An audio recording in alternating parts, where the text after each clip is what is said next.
నమస్తే అండి. నమస్తే. మనం సొసైటీలో జరుగుతున్న అకృత్యాల గురించి చాలా విషయాలు మాట్లాడుతూ ఉన్నాం. వీటన్నిటికీ కారణం ఏంటి అనంటే చాలామంది చెబుతున్న మాట, మన ముందున్న రంగుల ప్రపంచం. టీవీ లేకుండా ఎవరున్నారు, రిమోట్ చేతిలో లేకుండా ఎవరున్నారు, అందులో వచ్చే కంటెంట్. కొన్ని ఛానల్స్లో మనం పెడితే ఓటీటీలో బూత్ కంటెంట్ లేకుండా సిరీసే ఉండదు. ఒక ఎపిసోడ్ ఉందంటే ఆ ఎపిసోడ్లో ఒక కంటెంట్ నడాల్సింది, ఒక 10 నిమిషాలు 5 నిమిషాలు నడాల్సింది, అప్పుడే ఆ ఎపిసోడ్ కంప్లీట్ అవుతుంది. కాకపోతే ఇందులో కొంతమంది హీరోల్ని, కొంతమంది ఆర్టిస్ట్ని మినహాయిస్తూ ఉంటారు చాలామంది. సో వెంకటేష్ గారు అంటే మనకు ఫ్యామిలీ హీరోతో సమానం. రానా నాయుడు అని తీసి అందులో ఉన్న బూతులకి సీజన్ 1కే అందరికి పిచ్చెక్కిపోయింది. సక్సెస్ కూడా కాల. అదే అప్పుడు తర్వాత డబ్బింగ్ కూడా తొలగించారు, మళ్ళీ ఎందుకో పెట్టారు. సో రానా నాయుడు 2 వస్తుందని ఎవరు ఎక్స్పెక్ట్ చేయలేదు. అందులోనే వెంకటేష్ గారు యాక్ట్ చేస్తారని ఎవరూ అనుకోలేదు. మీరు చూసారా ప్రోమోలు అవన్నీ రిలీజ్ అవుతున్నాయి? ఏం చెప్తారు? వాళ్ళకి సిగ్గు లేదంటాను, వాళ్ళకి బుద్ధి లేదంటాను, డబ్బులే కావాలనుకుంటే మరి ఇంతలా దిగజారాలా అంటాను. ఏ కళాత్మక విలువల కోసం తీస్తున్నారండి ఈ రానా నాయుడు 2? అవసరమా చెప్పండి. అందులో వెంకటేష్ గారు రానా గారు ఉండడమే కాస్త ఇబ్బందికరం. ఇప్పుడు రానా గారు అంటే యంగ్స్టర్ కాబట్టి ఆయన ఒక ఫ్రీక్ కల్చర్లో ఉన్నారు ఏదోలే. కానీ అయినా అసలు మనం ఒప్పుకునేది ఏముంది, మనం ఒప్పుకుంది ఏముంది. కాకపోతే ఎవరి మీద ఎక్స్పెక్టేషన్స్ పెట్టుకోకండి అని బద్దలు కొట్టాడు వెంకటేష్. ఆయన్ని ఫ్యామిలీ హీరో అంటారు, ఒకప్పుడు శోభన్ బాబుని అన్నట్లు ఇలా. కానీ శోభన్ బాబుకి ఈయనకి, శోభన్ బాబు గారికి ఈయనకి నక్కకి నాగలోకి అనుకున్న తేడా ఉంది. ఈయన ఏదో ఒక సందర్భంలో నాకు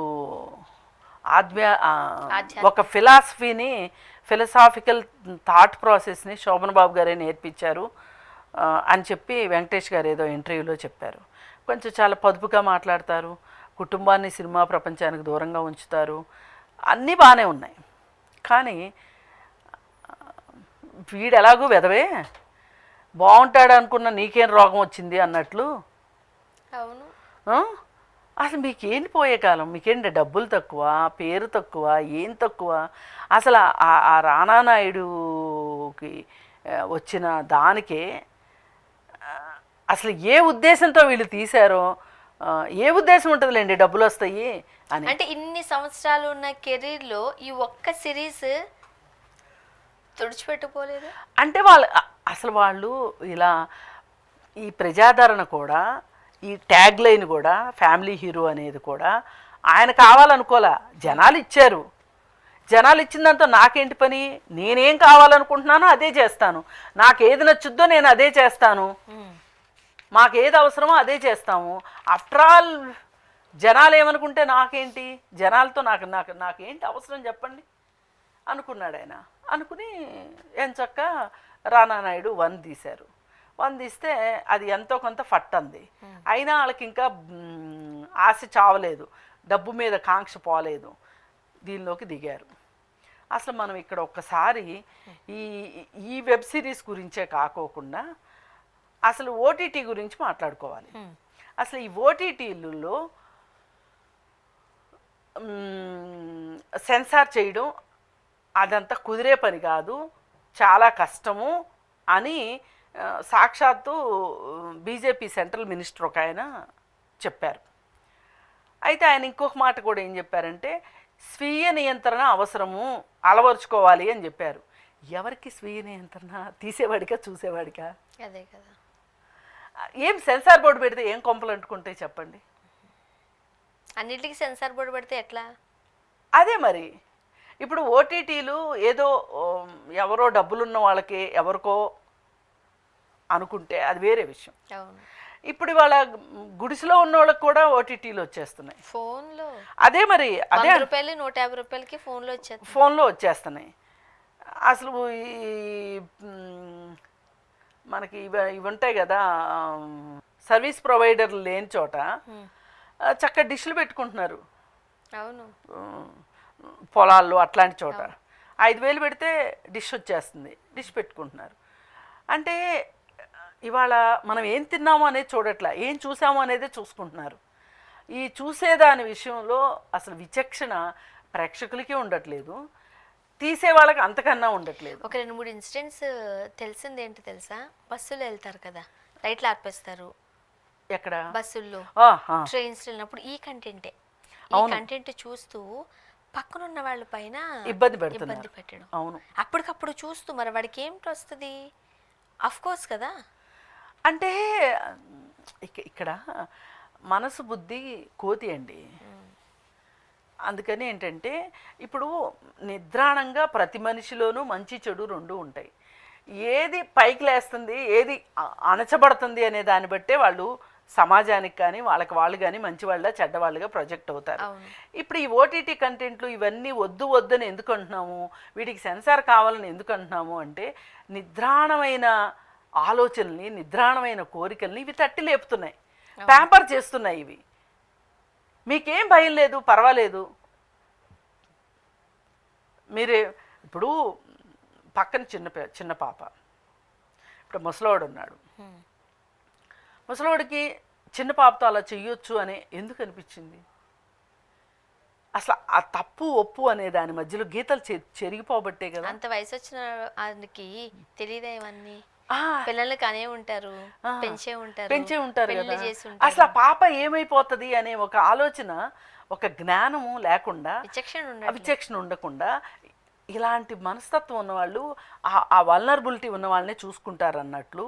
ఇప్పుడు ఈ తీసే వాళ్ళందరికీ కూడా ఈ చూసేవాళ్ళు ఒక రకంగా వల్నరబుల్ సెక్షన్ కింద లెక్క. వీళ్ళు అవి చూడకుండా వీళ్ళు నిగ్రహించుకోలేరు. వాళ్ళు తీయకుండా ఎలా నిగ్రహించుకోలేరు, వీళ్ళు చూడకుండా నిగ్రహించుకోలేరు. అందుకోసం అని చెప్పి పైగా అసలు అబ్జెక్షన్ ఏంటి అంటే, ఏదో సినిమా హాల్లో నడుస్తుంది, ఏ సర్టిఫికెట్ ఇచ్చారు, 18 సంవత్సరాల పిల్లలను 14 సంవత్సరాల పిల్లలను తీసుకెళ్ళకూడదన్నారు, బాగానే ఉంది. కానీ అసలు నట్టింట్లోకి వచ్చేసింది కదా, ఇంక సినిమా హాల్లో నువ్వు ఆపేంటి ఉపయోగం? అదే సినిమా ఇప్పుడు సినిమా హాల్లో ఈ సినిమాకి పిల్లల్ని తీసుకెళ్ళకూడదు అనే సినిమా ఓ 2 నెలలు 3 నెలలు పోయిన తర్వాత నీ ఇంట్లోకే వచ్చి కూర్చుంటుంది. చేతుల్లోకి వచ్చింది, ఇంకెక్కడికన్నా పట్టుకెళ్ళచ్చు, బాత్రూంలోకి పట్టుకెళ్ళచ్చు, అసలు బాత్రూంలోనే చూసేది కూడా. సరే, ఇది సంగతి.